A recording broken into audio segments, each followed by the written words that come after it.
Beginning right away. Doubles is an aggressive game. The world-famous teacher of the pros, Dennis Van der Meer, has taught millions of people to play tennis. Here at Hilton Head, South Carolina, and around the world, he has instructed more than 5,000 teaching professionals. I want to be sure that you are serving, coming in and volleying, and I want to be sure that you are returning, coming in and volleying. Go. He teaches a standard method of tennis, which has become recognized worldwide, and is a method in which 4,000 tennis teachers have been certified by the United States Professional Tennis Registry. No matter what your age or level of experience, his method of teaching in progressive steps will greatly improve your stroke production. This clear, basic approach enables players of all degrees to fine-tune their game and correct nagging errors. Andy, I think that may be the solution to our problem, you know. The 3 tapes in this series, Tape 1, the basic game, Tape 2, the attacking game, and Tape 3, the tactical game, will give you the competitive edge. Hello, I'm Dennis Van der Meer, and in this tape, I'm going to show you some specialty shots. I'm going to show you the drop shot, the topspin lob, the overhead smash, and how you can use all these strokes to help you develop winning tactics. Tactics for singles and tactics for doubles to make you a complete tennis player. In Chapter 1, I'm going to show you that essential stroke, the half volley. In Chapter 2, you will learn how to play the overhead smash. Your opponent lobs and you put the ball away. In Chapter number 3, you're going to learn that shot that you've admired so much among the pros, the topspin lob. In Chapter number 4, I'm going to show you how to pass your opponent up at net with a buggy whip shot. In Chapter number 5, I'm going to show you how to use a drop shot when you maneuver your opponent out of the court. In Chapter number 6, you're going to learn singles tactics. You're going to learn how to understand percentages, when to defend and when to attack.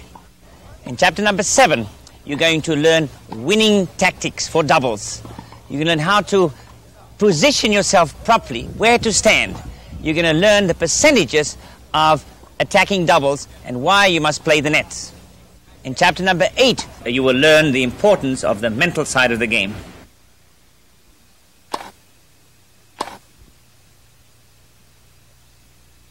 When you start playing a bit more aggressive tennis, you're going to find yourself caught halfway. From the baseline, you're on your way to the net to attack, and when you get halfway here, that's when your opponent returns the ball. And that's when you find the ball at your feet. So when you get here, you need to be able to play a half volley. This is what it looks like.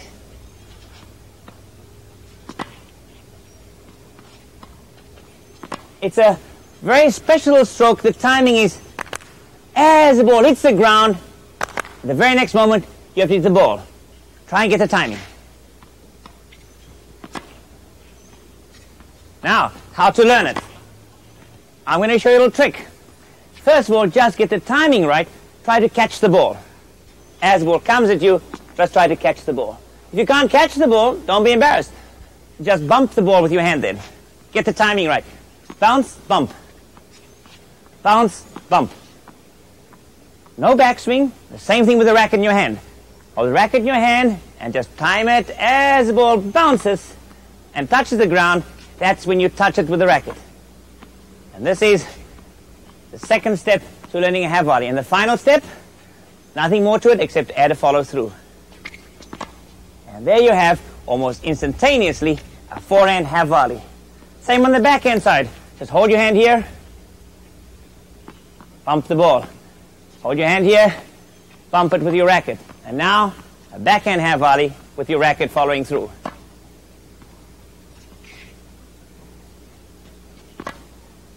And when you add the half volley to your game, you'll have no fear on your way to the net to make that winning volley.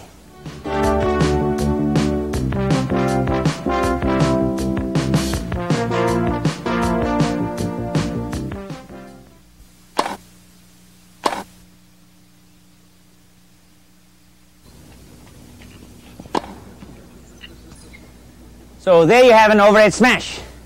Now, what are the ingredients of a good overhead? The first thing you must know is instinct is bad when it comes to an overhead smash. The instinctive thing to do when you play is to first move your racket. So you're facing the net, and then the ball comes, then you move your racket and you stumble back, and the result is predictable that you are not going to hit it with control or with pace. No, the first thing to do to hit a good overhead is take your right foot and step backwards. And what does that do for you? It turns you sideways. Once you are sideways, now you get your racket ready, and as you get your racket ready, you extend your left arm. You are now balanced.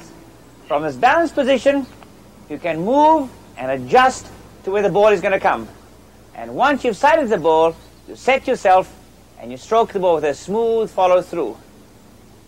Step back, get the racket ready, extend the left arm, adjust the feet, set, and a smooth follow through on the overhead smash. Set up at net, turn, racket ready, left hand up, set the feet, and follow through. Now that would be an overhead that you could reach fairly easily. But what do you do if the ball's over your head? Now there are two ways to get back. There's a third way, but that's the one we won't use. We're not going to do this one. Remember, this one is no good. We're going to throw that one out. The two accepted techniques would be this. You could kind of have a shuffle step. You could kind of shuffle back like this to get to a ball that's over your head. Another way to do it would be to kind of run like a crab. You could use this technique. Either one is acceptable, and you choose the one that suits you best. I'll demonstrate the first one first.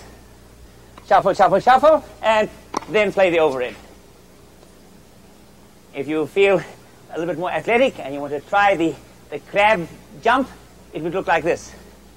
You run like a crab, get set, jump, and play the overhead.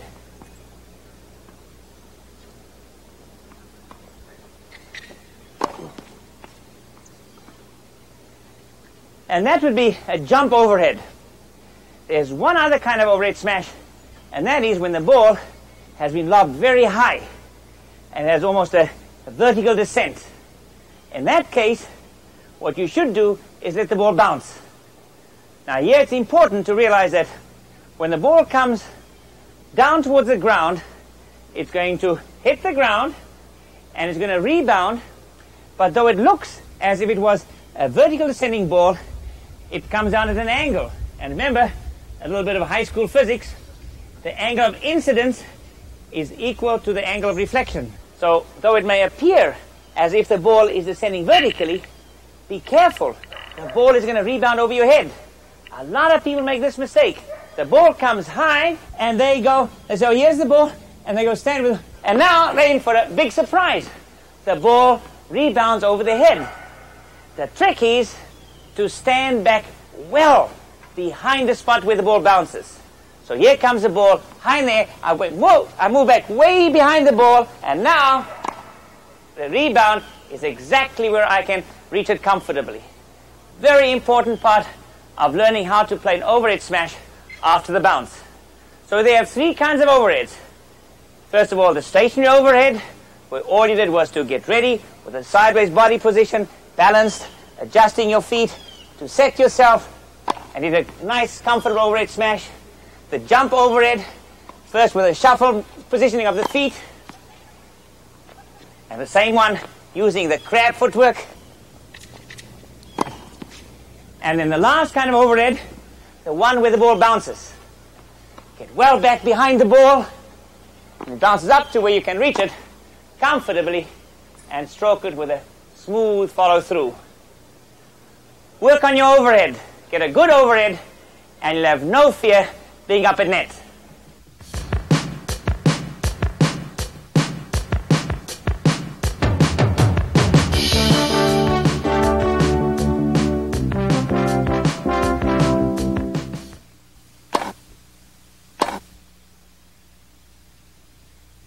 How many times have you seen tournament players play a match, one player is up at net, and he cannot, the ground stroker cannot pass the fellow up at net, and all of a sudden, he digs into his arsenal of strokes, and he plays this tremendously tricky little topspin lob. And the crowd oohs and ahs. And you may say, well, this obviously is a stroke that only very, very good players can use. Not true. I can teach you very quickly how to add a topspin lob to your own game. Here are the simple steps you would go through. The first one is just to understand the principle of topspin.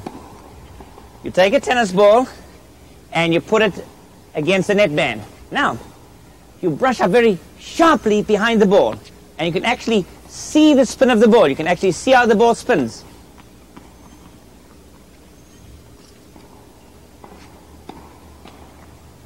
You can see the spin of the ball.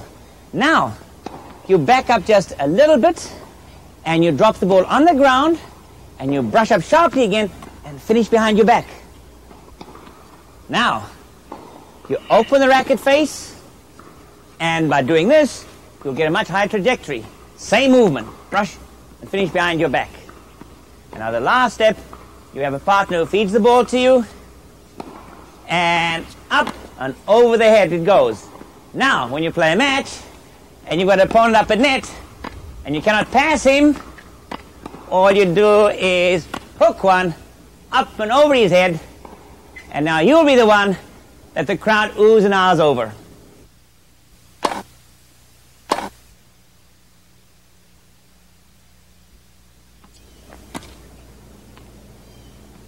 Good players have more than speed and power at their command when they play tennis. They also have touch and finesse. And there's no stroke that is more enjoyable than a sharply angled little cross-court shot past the net player. Now it's called a Buggy Whip, and that's what it looks like. A diabolical little shot, isn't it? Now it looks very difficult, but isn't that tough to learn? As a matter of fact, remember when we did the topspin lob earlier, it's exactly the same kind of a shot. Let me show you the similarities. When we started off, to understand topspin, we just put the ball against the net, and we brushed up very sharply towards the sky, and that's what gave us the topspin. Now, if I would do the same thing and just would drop the ball on the ground, again, you can see the spin of the ball. Now, if I would do the same thing again, but this time, would just meet the ball a little bit further out in front, I would get that sharp angle. And now in real life, here comes the ball from the other side. Sharply, little hook shot like this, called the Buggy Whip. Add this stroke to your own game, and you'll be the most hated player at your tennis club.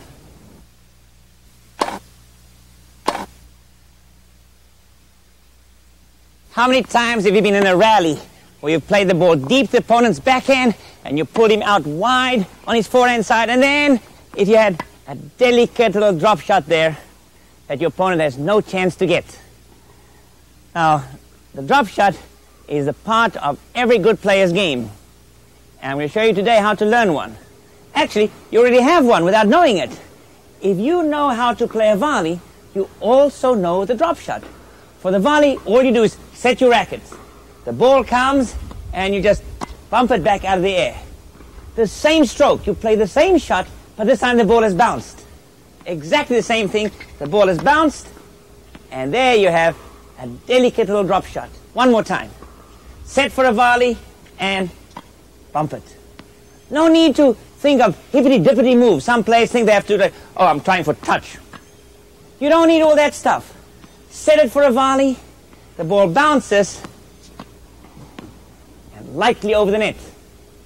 You add the drop shot to your game, and you'll be one notch higher as a tennis player.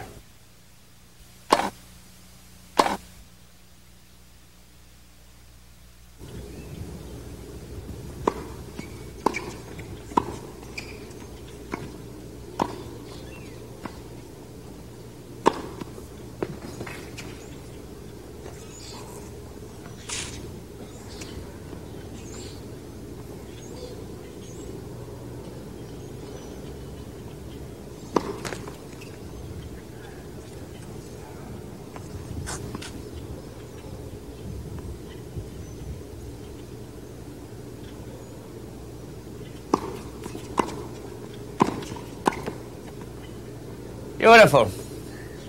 You've just seen two very good tournament players playing a few points using exactly the tactics that tournament players would use. The server got his first serve in on the first point. He took command of the point. He came to the net, played a forceful volley, and then put the ball away with a winning overhead smash. On the second point, the server missed his first serve. The receiver right away sensed a weaker second serve. He attacked, and he came to the net, and he put the ball away. And these are the tactics of tournament tennis. Now, many people have a misconception about tactics. A lot of people think tactics mean hit the ball hard. Now, that is totally a misconception. Hitting the ball hard and not being able to rally means you are never going to be able to play good tennis. People who just hit the ball as hard as they can and who don't know where the ball goes, they may have a lot of fun in exercising their muscles, but they're not really playing tennis. Until such time as you can actually control the ball, you are not employing the first basic tactic in tennis. The first tactic in tennis is this: keep the ball in play. You have to be able to rally. Just keep the ball going.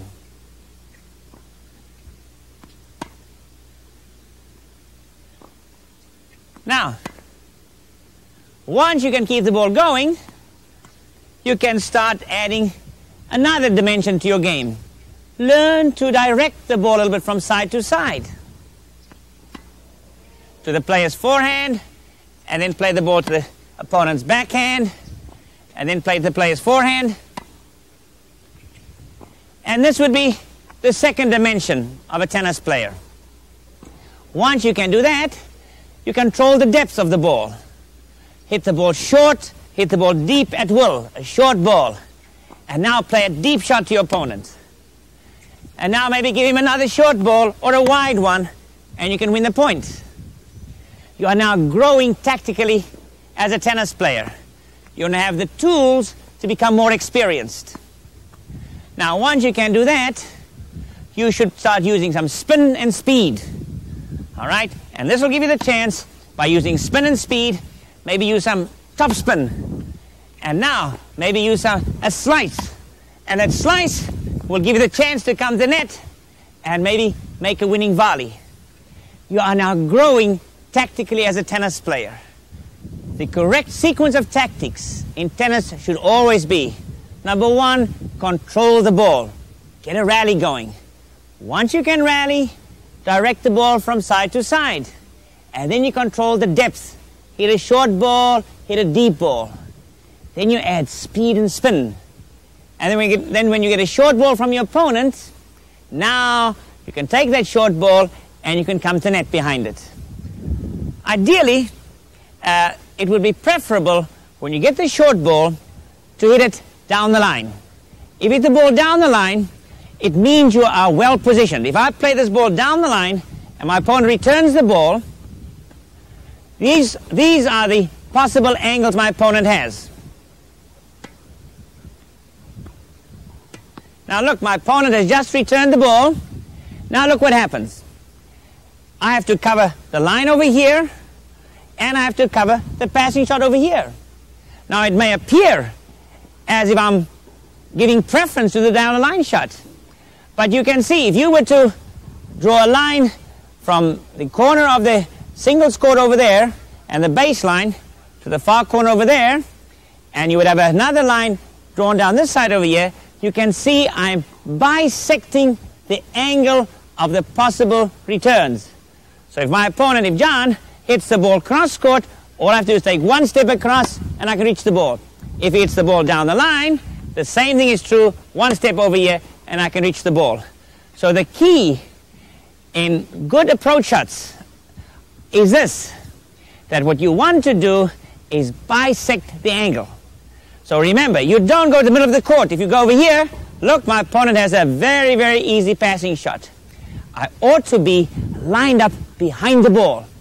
If I line myself up behind the ball, Now I have the best chance to cut off the volley. Now, where to put the ball? All right, I'm going to tell you a fact and an absolute. Whenever you have a chance to make a winning shot, always hit the ball cross court, away from your opponent. If my opponent is down the line there, and I get a ball on my forehand side, there's only one shot I'm going to play. I'm going to play the ball cross court for a winning shot. My opponent has no chance. So remember this very carefully. You always hit the ball to the open court when you can make a winning shot. What happens if my opponent runs for the ball? If my opponent starts to run for the ball, I don't care. He can run.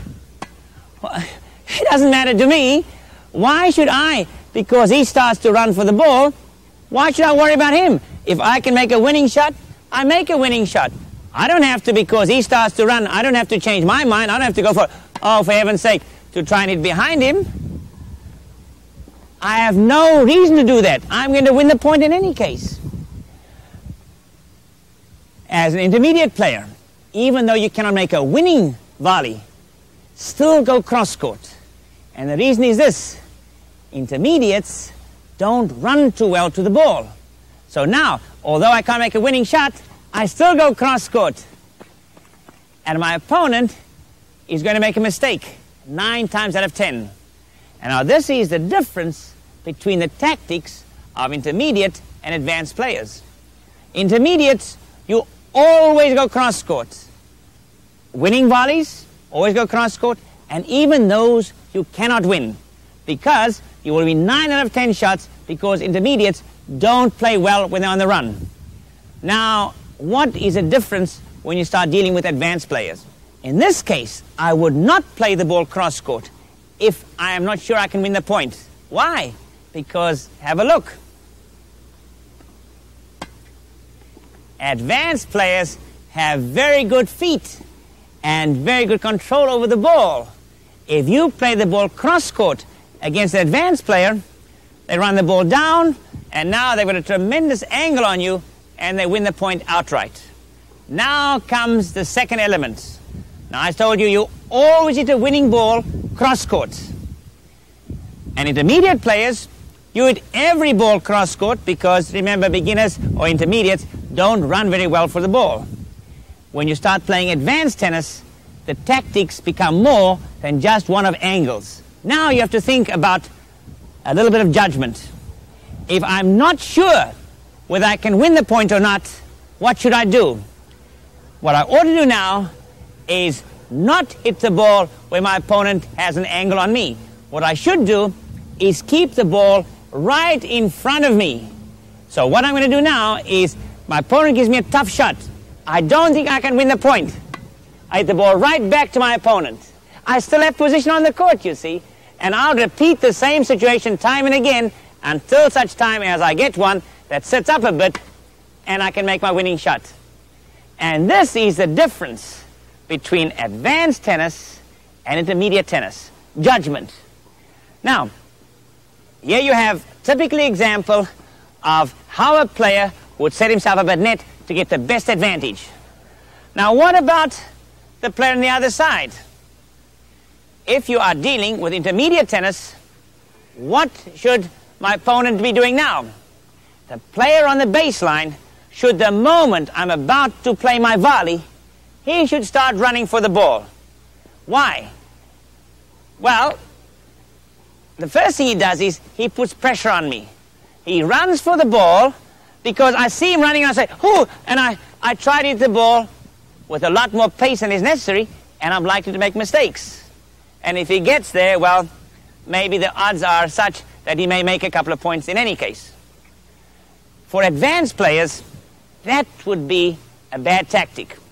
Now we should start talking about percentages in tennis. Now let's look at what percentage tennis looks like. If I'm playing against John, and John starts to run for the ball, let's look at what his percentages are. John starts the ball to me. Now watch the first thing. He runs like the devil. He didn't get to the ball. So tactically, let's just analyze the percentages. 1-love to Dennis, okay? Now, the next one, let's see, maybe he can get there. Let's see what happens this time. I play cross court, he ran for the ball. 1-all, looking better for John. Let's continue. What are my other options?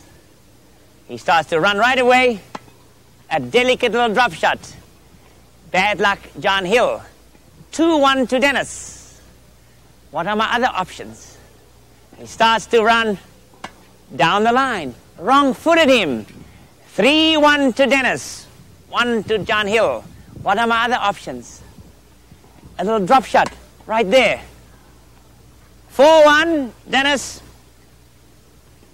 winning the match. Now you can see that unless John changes his tactics at this stage, he is going to have a very poor end result. Now, if you were John Hill's coach, how would you remedy the situation? He's losing 4 points for every 1 point he wins. Let's try percentage tennis. John, this time, when I've made my approach shots down the line, all I'd like you to do is set up and don't go anywhere. Let's see what happens now. Good, now just set up there. Now, let's look at the options. First one, here comes the ball, and I play my winning shot, and John has no chance. 1-love, Dennis van der Meer. So, maybe percentages are not that good for John. Let's look at the next possibility. A little drop shot. 2-love, Dennis van der Meer. I like it. His coach is not doing too well. Now, let's look at the third possibility. This time, I don't make a winning shot. Oh, for heaven's sake. He can run it down. 2-1. Well, still no problem. I think I'll wrong foot him. But there he was, just waiting for me. Now the score is 2-all. Well, I've got one option left. Maybe I can play a little delicate little drop shot right in front of him. Disaster. 3-2. Look at the complete change of results. It was 4-1 in my favor when John ran for the ball immediately after setting himself playing the passing shot down the line. And then we changed these percentages totally when he set himself up and didn't move and just waited for me to play the shot. And this is how percentage tennis works. I'm going to give you another example of it, a very easy example. Say, for instance, I had an opponent who has a devastating winning shot on a short ball. Now have a look and let's see what I'm talking about. John is devastating whenever he gets a short ball. Let's have a look how it works out. As long as I rally the ball deep, we have a good game. He can't hurt me. And then I hit the ball a bit short. Good shot. And that happens to me all the time. We rally again. As long as we rally, I'm in good shape. I go short. He wins 100% of the points. Now, my odds are very bad. As long as I can keep the ball deep, I'm in good shape. The moment I go short, he wins 100% of the points. Now, I'm going to have to think of a new tactic to change my percentages. I think what I'm going to do, well, what would be a good tactic? I'm going to guess. I'm going to guess where he hits the ball. Let's see what that does for me. We rally. I'm in good shape. I get a short ball. He gets a short ball. I guess this side. I feel like a fool. All right, well, I'll guess again. I'll guess another time.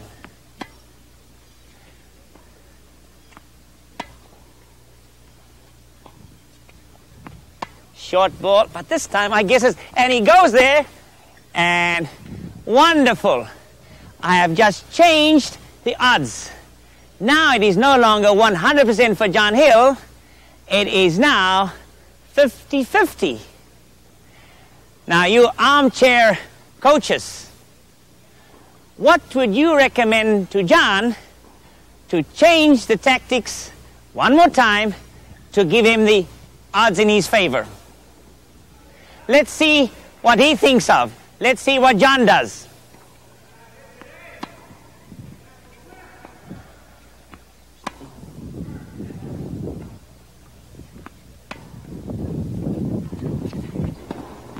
What did he do there?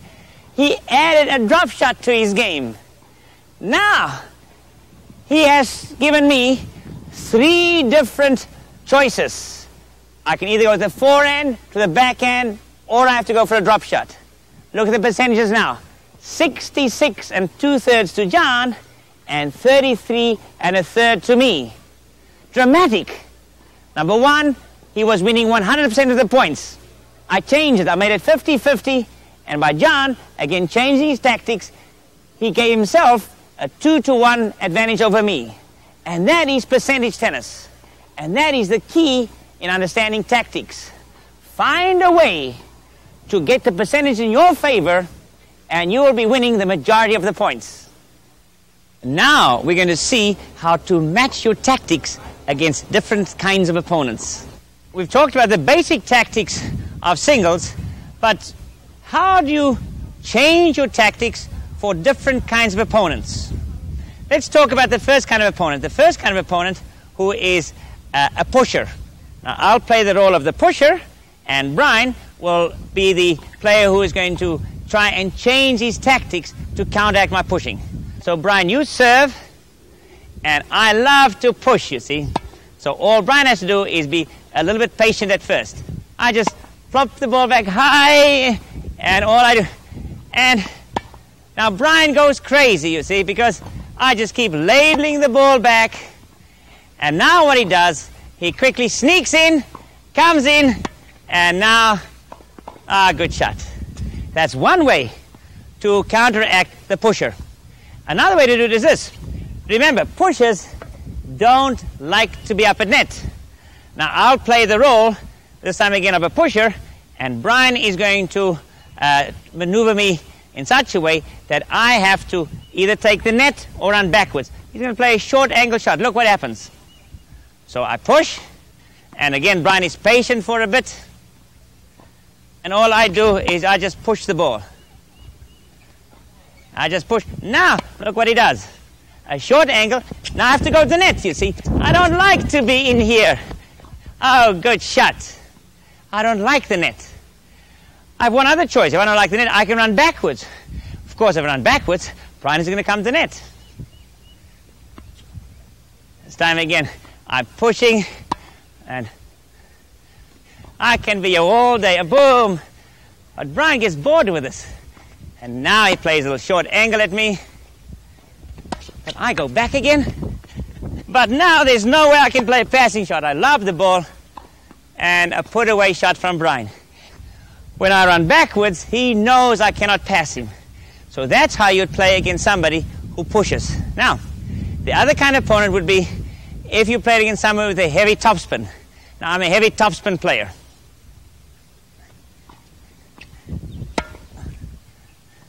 Heavy topspin.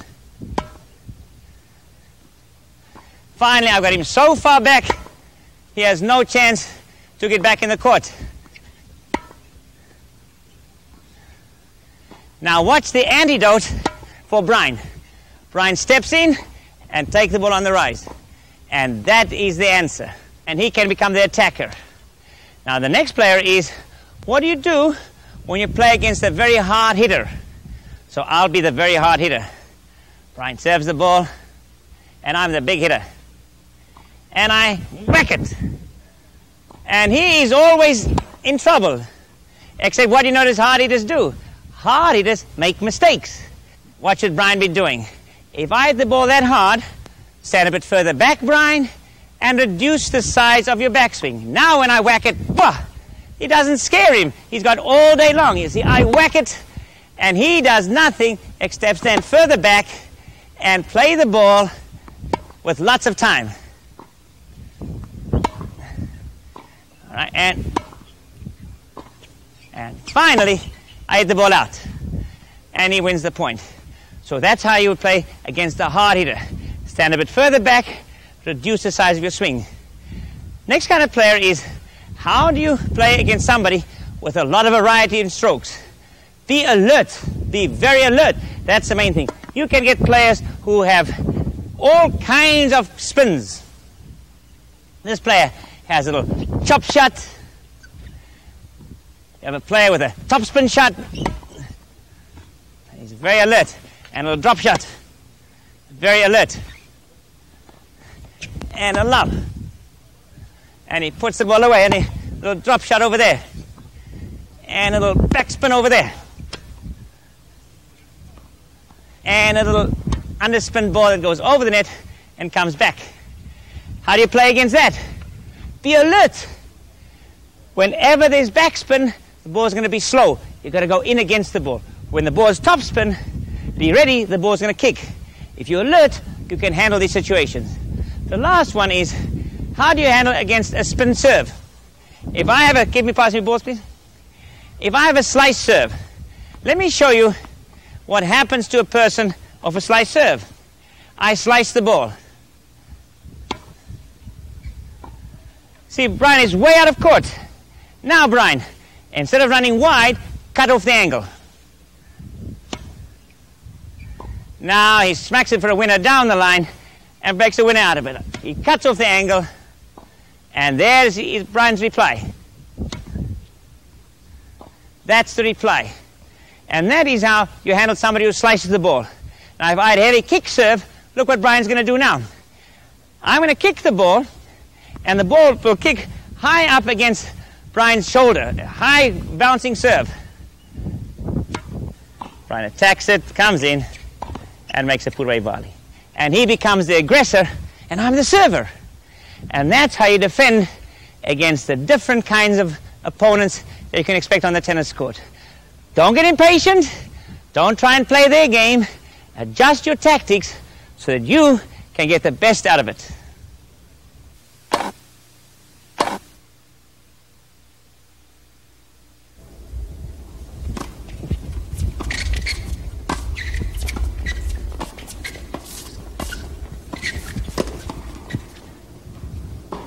And that was an example of a good game of doubles.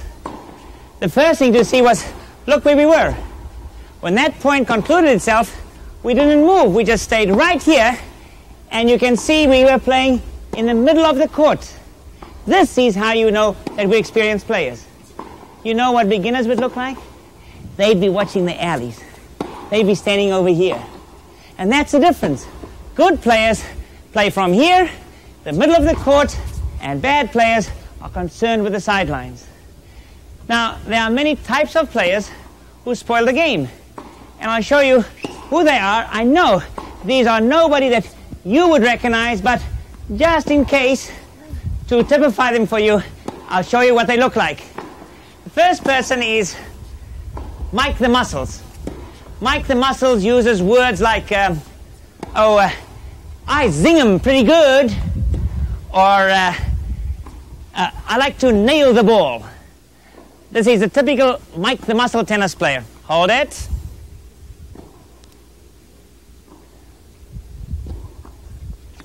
Ah! And if he makes it, he is always very, very happy and very surprised. And if he misses it, he blames a string job. He says, a lousy string job. Now, the other type of person you have is Serene Sally. Serene Sally is the complete opposite of Mike the Muscle. Serene Sally is here to enjoy the beautiful good weather.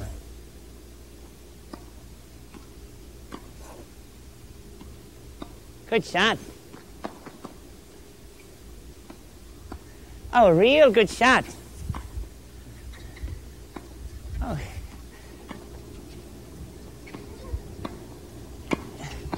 Oh, that was a lovely point. Isn't it nice to have all this fun in the sun? Serene Sally, unless the ball hits her racket, she doesn't participate. Then, of course, there's Don the director. He takes over. Okay. Now, Pat, I'm going to make a return. Move it this way, this way, this way. That's it. Don't move. Half an inch this way. That's it. Hold your racket. Okay, we're ready. We're ready. Okay, go. That's it. Okay. All right. Mine. Don't play. Okay, my shot. Mine. I get it. Well, leave it. I got it. All right. Stay in the game. Leave it. Mine. Leave it. Okay. All right. Stay there. I got it. Mine. Leave it. I got it. Take it. Oh, hell. I can't take everything, you know. That's down the director. The other type of player who spoils the game is the person who has this tremendously powerful serve that never goes in. So have a look and see how the game then turns out. There's another way to play doubles. Fault. A poopy second serve. Take this. I almost nailed her, man. Okay. Now, Pat, as you can see, John never gets a first serving. Are you going to nail it the second serve? You are? Okay, hang on. If I'm not going to play, I may as well use my time beneficially. Please, pass me a magazine. I may as well read a tennis magazine and maybe read a VII Meer tip. If I'm not going to play, go away. Let's go.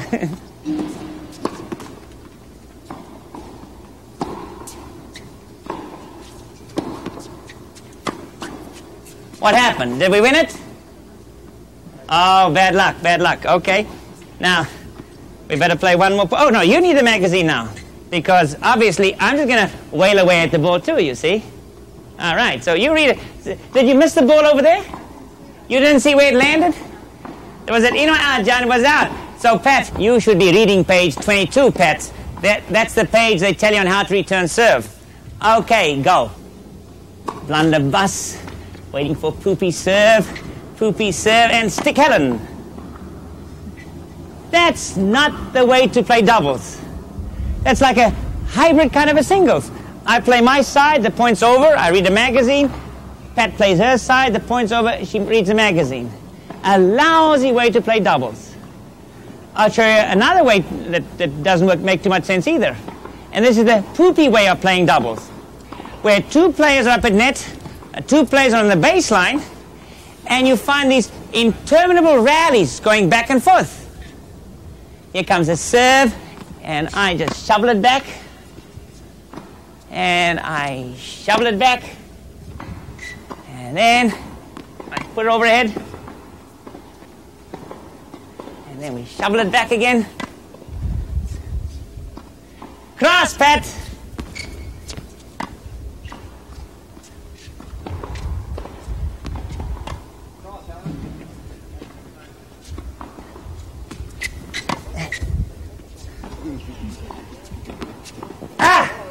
All right. Wonderful exercise. A wonderful way to spend the afternoon out in the sun. The two net players having a great deal of exercise. Their neck muscles. They have the best two necks on the tennis court. That's all they moved. Again, a lousy way to play doubles. Let me give you a few thoughts that could change your life as a doubles player. Let's talk about the function of a server in a decent game of doubles. Now, if I'm a server in a good game of doubles, I'm going to concentrate on getting my first serving. If I can serve my first serve in the court, statistically, this means we will win 18% of the points outright. If I miss my first serve, 1%. 1% chance of winning the point. The other advantage is this, very important for my partner. If I get my first serve in, my partner could poach 70% of the time. If I get my first serve in, 70% of the time my partner could poach. But if I miss my first serve, my partner just has to stay there and cannot move. My partner is strictly an ornament now. I miss my first serve, stay there, and now comes my second serve. She is virtually a spectator. So to get your first serve in is a real important part of good doubles. Now, if I learn to follow my serve to the net. That would also change the statistic advantage that I would have to win the point. If I serve my serve in the court and I go to the net, if I make my first volley, Pat and I are likely to win 65% of the points versus 35% for our opponents. If I get the first serve in, if I move in, and if I volley this ball, if I volley that first ball, we have a 65% chance of winning the point. If I serve the ball and I don't come in, the odds are 50-50. I may as well serve underhand. If I stay back, no advantage. We are even now, it's 50-50. I'll give you even worse news. The worst news is this. If I stay back and my opponent comes in off the return and my opponent volleys the first ball, if my opponent volleys the first ball, they have the edge, 65-35 over us.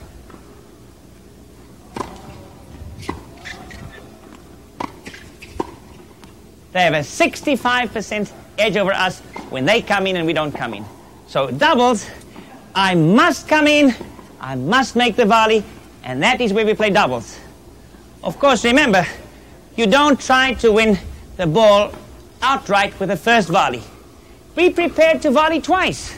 The first serve goes in, you move in, make your volley, close in, now you've got good positioning, and win the point on a second volley. That is the job of a server. Server's job is to cover his side, try to take the ball before the bounce, volley the first ball, close in, and finish the point. Now, the job of the service partner, my net player, all right? Let's see what Pat's job is. Pat's job is to be very alert up at net. She should always be moving, always be bothering the opponent. Every time I serve, she should take one step back and forth. If I get my first serve in, Pat should poach. That should be Pat's job. Now, if she poaches all the time, we have a very nice advantage over here. But she should also have some anticipation. If she is just going to distract my opponent and tempted to go down the line, she should go back very quickly to cover the line. She should have some anticipation now. That's it.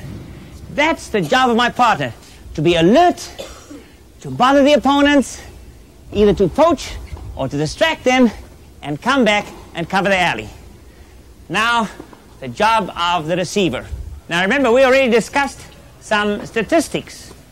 We discussed the fact that if the receiver could return the ball so it would bounce on my side before I volley the ball, the odds are 50-50. So if John can return the ball and then I have to play the ball after the bounce, he's done a tremendous job in returning serve. But if I can volley the ball, then we have this advantage. We've got a 65-35% chance. But if he can get the ball at my feet, then it's going to be different. They will have the edge.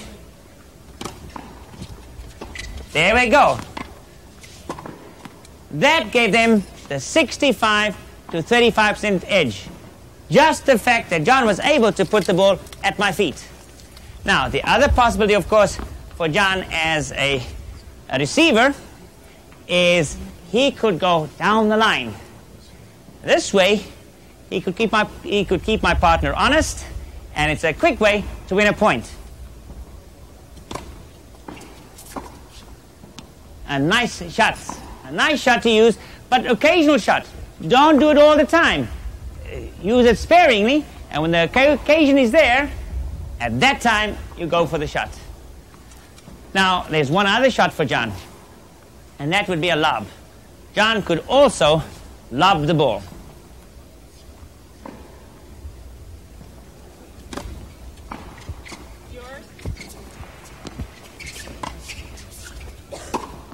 there wasn't much I could do about that.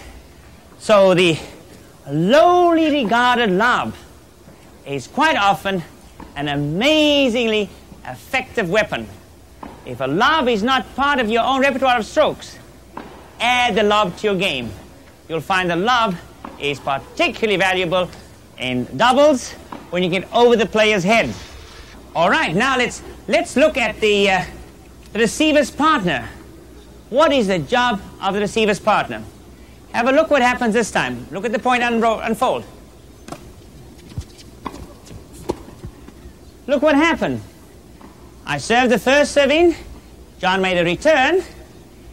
Pat stepped into the middle of the court, and she punched the ball down the middle, and there was this great big gaping hole here. Now, this was the easiest shot for Pat to make. Helen, why don't you move over a bit this way? Stop right there. Now, if Pat were to make the same shot, Helen would have a chance to defend against it. It doesn't mean she'll win the point. It is known as a hot seat, because the ball can come at her feet, they can come very fast and awkwardly at her, but at least she has a chance. All right, let's try and see in real life what this would look like.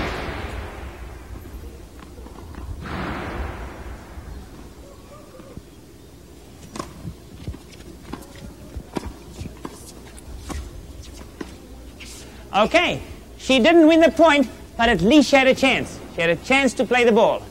Now, that's the spot for Helen to be. Now, stay right there, and let's try and play the next spot.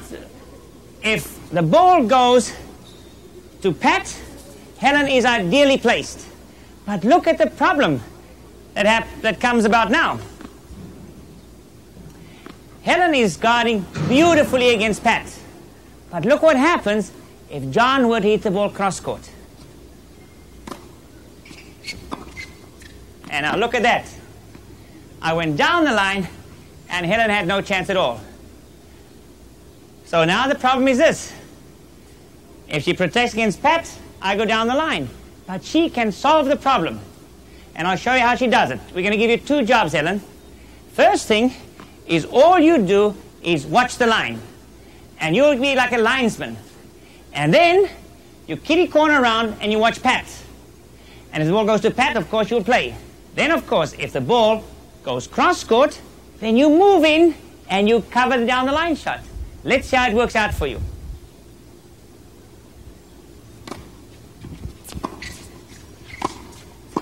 Beautiful. It worked out precisely as Helen had anticipated to be. She covered. First of all, she called the line. She covered for Pat. The ball came cross-court. I played the ball down the line. Boom. And now she has this great big gaping hole on our side. They figured out how to beat us now. We're going to lose every point from now on because they have found a tactic that has just stumped us. I serve. She covers there. She moves there. Covers there. They win every point. Now, what can we do to solve this problem?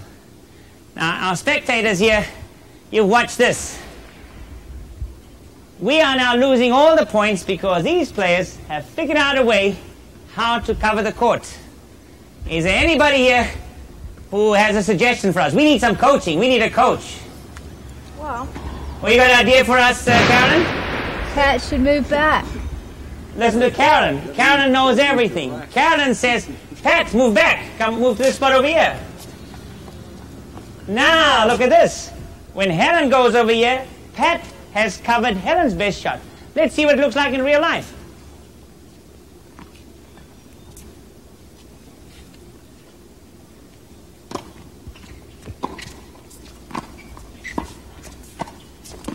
And of course, did you notice how Pat moved into position, and now she was able to play the ball. So look what happens in reality, is there's a constant movement now. Move that ball, please. There's constant movement. In good doubles, look what you'll see all the time. I serve the ball. John hits the ball cross-court. Where do you go, Helen? Over there. Pat, where do you go? Right. Now I play the ball cross-court. Catch the ball, John. Right. See where they go? Now John needs the ball cross court. That's how you cover the ball. And this kind of maneuvering that you see going on back and forth, that is position play in doubles. And this is how two good doubles players complement each other. The next shot we should talk about is a little bit how to cover the lob.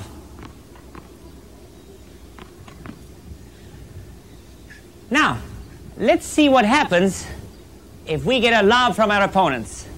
Now, you may have heard this truism. When people lob you, get your own shots. Now, that would be okay. If Pat were Fleming and I were McEnroe, I'd come in and say, get your own lobs. We are just ordinary mortal people. If the ball goes over Pat's head, she's going to say to me, yours. And I'll run back and get the ball. And she has to do something, though, to help cover the court. Now, look and see what Pat does. All right, I'll get it, Pat.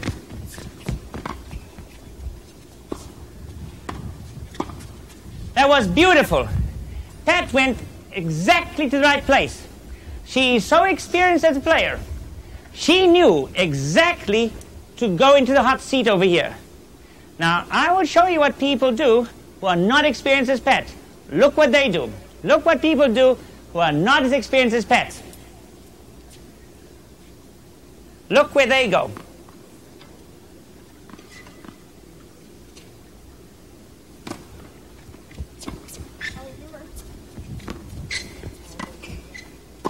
Do you see the difference? That's what I do. That's what people do. People cross over. Crossing over is no good. You have to do what a player with Pat's experience just showed you there. She actually went to the hot seat. Let's repeat the correct one more time, just to make it sink in a bit better.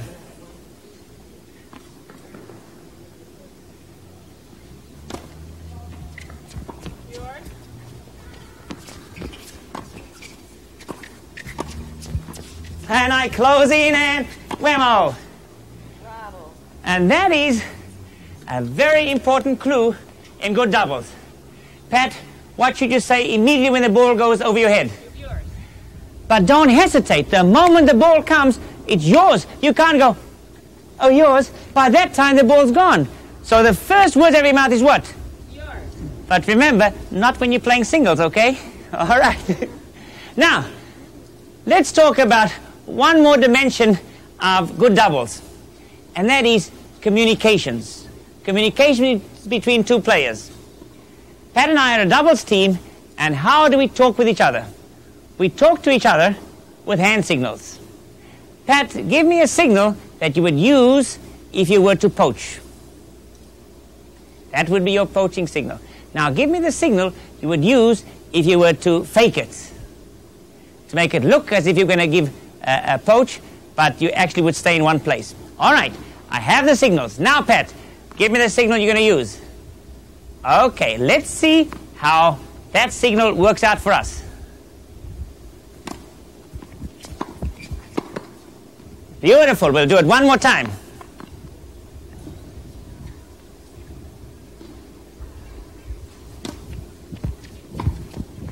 Beautiful. Pat gave me the signal she was going to poach, went across, and cut off the ball. Well, we'll do some more of these. It's a nice way to win a point.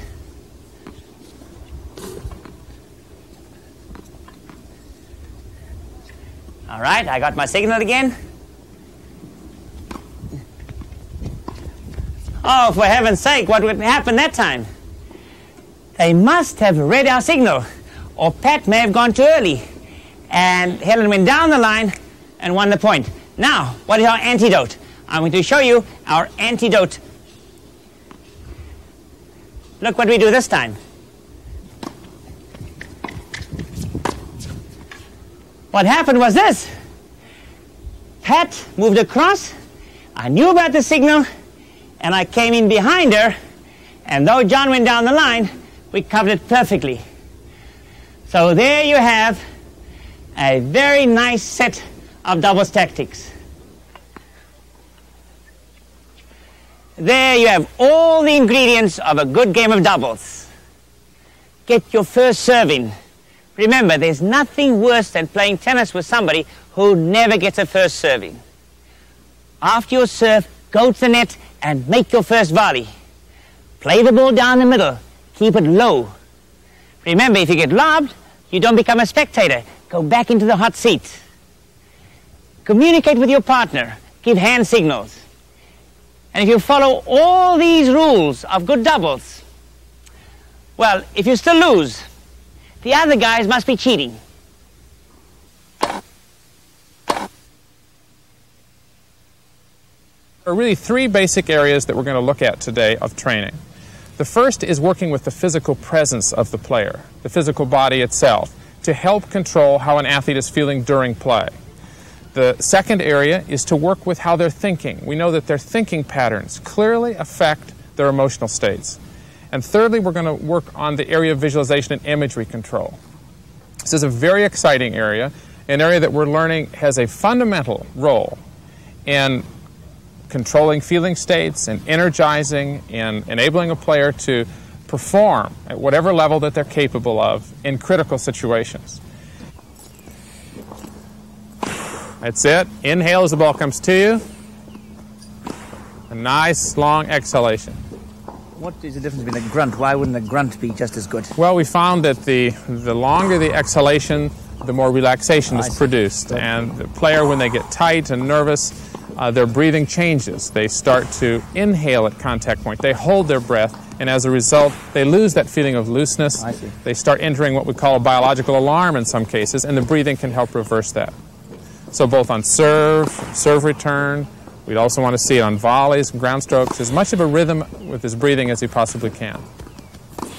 I want to show Eddie for just a minute. If you hold it here, Eddie, come up, and I'd like to demonstrate the breathing technique that I would like for you to practice between points, all right? I want you to put your hand on your stomach, and I want you to, as you inhale, I want your stomach to distend, to go out, okay? So inhale. And then I want you to bring the air, once your stomach is extended, I want you to bring the air all the way up into the highest area of your lung, all the way up, and then let your shoulders drop. So you're actually going to bring and fill the lower lung area, the upper lung area, clear to the top, and then relax. That's what we call a diaphragmatic breath, as opposed to a thoracic breath. And when we start getting under pressure, our breathing becomes very shallow, very jerky, and very irregular. What I want Eddie to begin to do is, part of his ritual before serving and serve return, he will take a deep diaphragmatic breath just prior to starting the point. And he'll get into the habit of doing that, particularly in pressure or tough situations. Always at least one deep diaphragmatic breath. Okay? Okay. Guy with beer bellies could do that nicely, eh? They always have diaphragmatic breaths.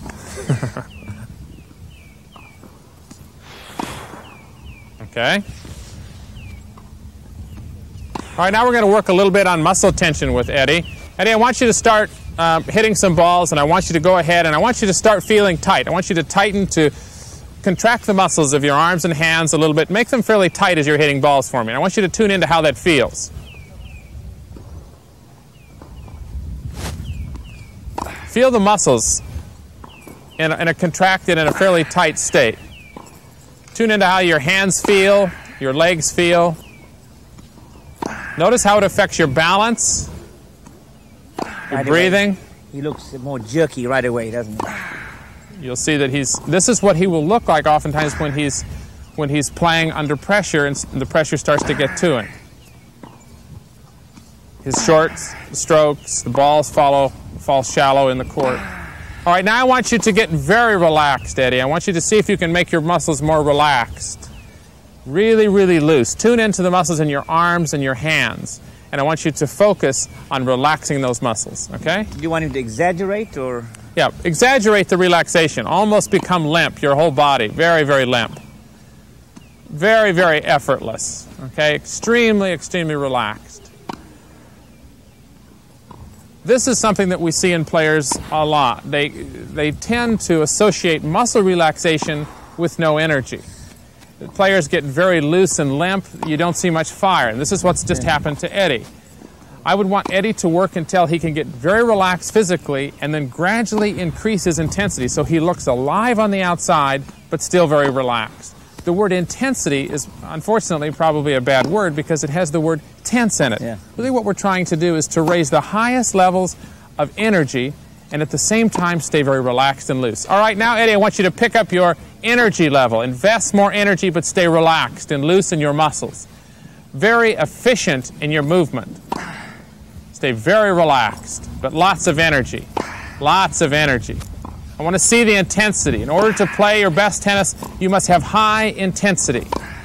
What you're really saying is relax your strokes and be intent on what you're doing. Exactly. All right. Lots of energy.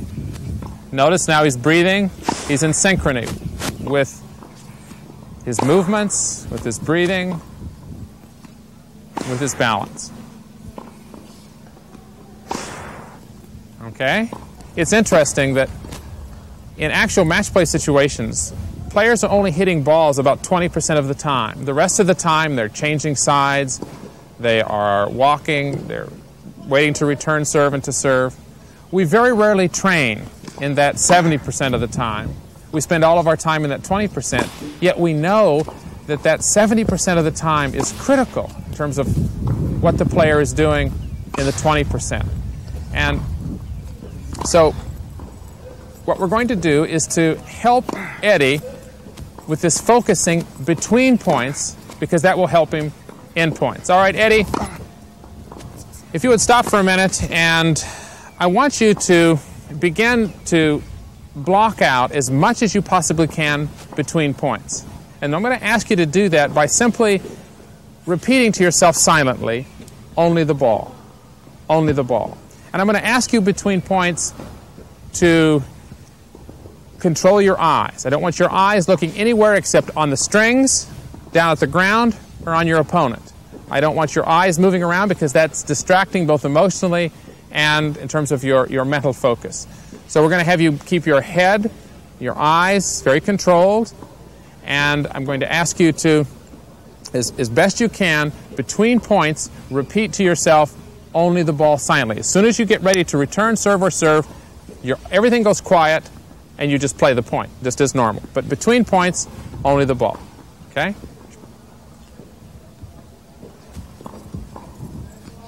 So as long as the point is going on, Eddie plays it normally. His breathing is good. He looks very relaxed.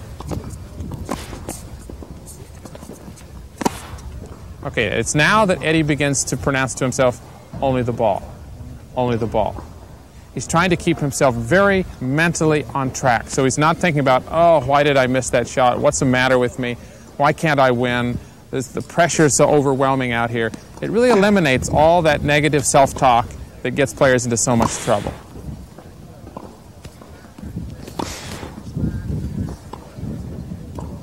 The thing I'm looking for is intensity, high energy, but relaxation, calmness, and a lot of personal investment in each point. I want Eddie to be giving 100% on every single point. And as soon as the point's over, it's history. He's right back to the present and 100% emotionally into the next point.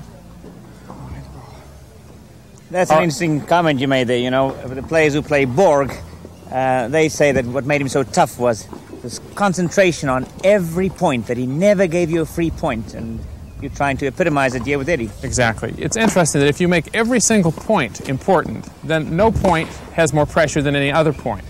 And so I want a player to learn that every point is the most important point of a match. They're all played the same, basically. Rather than just getting up to the line and returning serve, Eddie, I want you to get up there and make sure that you're nice and relaxed, you've taken your breath, and part of that ritual will be to trigger an image of what you would like to do on this particular point, and to see it as clearly as you possibly can. So let's take a look at Eddie's ritual. What you're saying is he should imagine where he's going to hit the ball and see what he intends to do with the ball. Visualize what he intends to do with the ball. Okay. Exactly. All right. And each time before the point, he clears his computer and he goes through his readying routine, which is his ritual physically and psychologically that gets him absolutely ready to play the point. And he's not to play the point until he is 100% ready emotionally.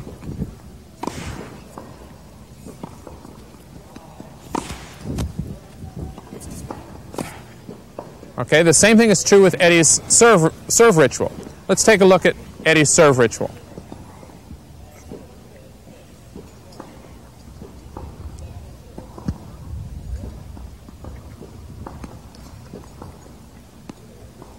The serve ritual is very, very important. Now, that was not enough of a ritual in a match play situation. Now we're going to take a look at Eddie's ritual that I would like to see with the player. Eddie now is showing the kind of rhythm, the kind of time that I would like to see with the player, rather than just walking up all of a sudden and serving. And that happens to a lot of players under pressure. They start going too fast. The key is to do things slowly, to do things very calmly, and then during the points, put everything you possibly can into the points. Now Eddie is trying to relax. He's trying to get calm. He's trying to get himself absolutely ready to play the next point. He's clearing out all the stuff from the past. He's not worried about the future. He's playing every single point, moment by moment. That's the focus I want him to have. Is he also now visualizing where he intends to serve the ball? Part of his ritual is clearly to where he wants the ball to go. I want him to feel what it's like to serve it there. He may even visualize his first volley. If he's going to come in and volley, he may actually picture where he wants it to go and what it feels like in his muscles when he hits his absolute best volley.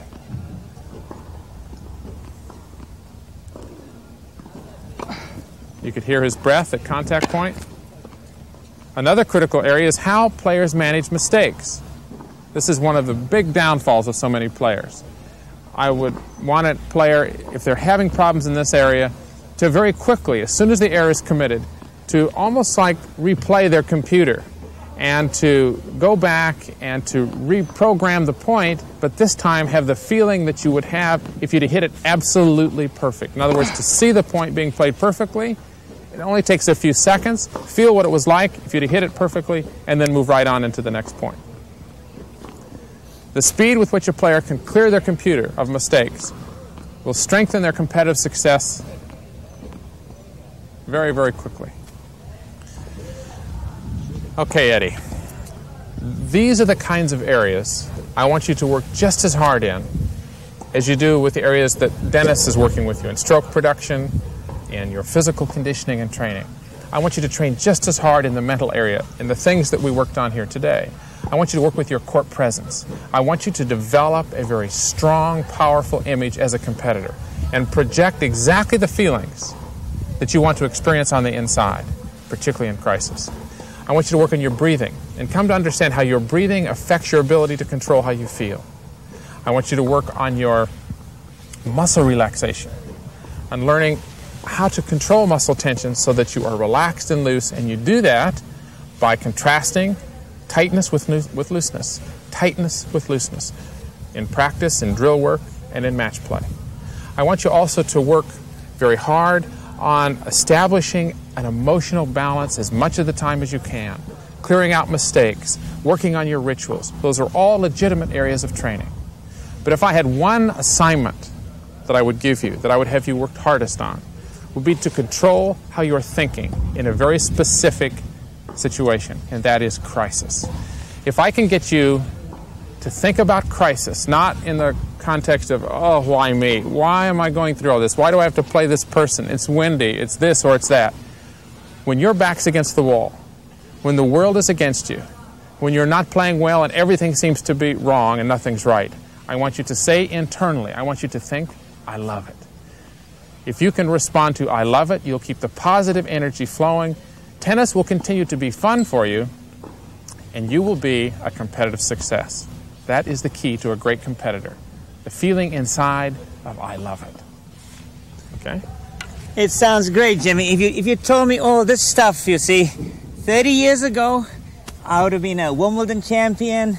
I would now be retired, lying in the sun in Monte Carlo. Would have been wonderful, you see. Belatedly, I know all this stuff. I want to thank you very much. It has been most informative. Thank you, Dennis. I hope it was helpful. So in this tape, I showed you especially strokes, the Spin Lob, the drop shot, the half volley, and all the strokes you need to play effective tennis. But then you must use them tactically in a sound manner. So in singles tactics, I showed you when to recognize defense, when to recognize attack, to understand percentage tennis. And in doubles, I emphasize for you that doubles is played from the net. To be a good doubles player, you must play attacking doubles.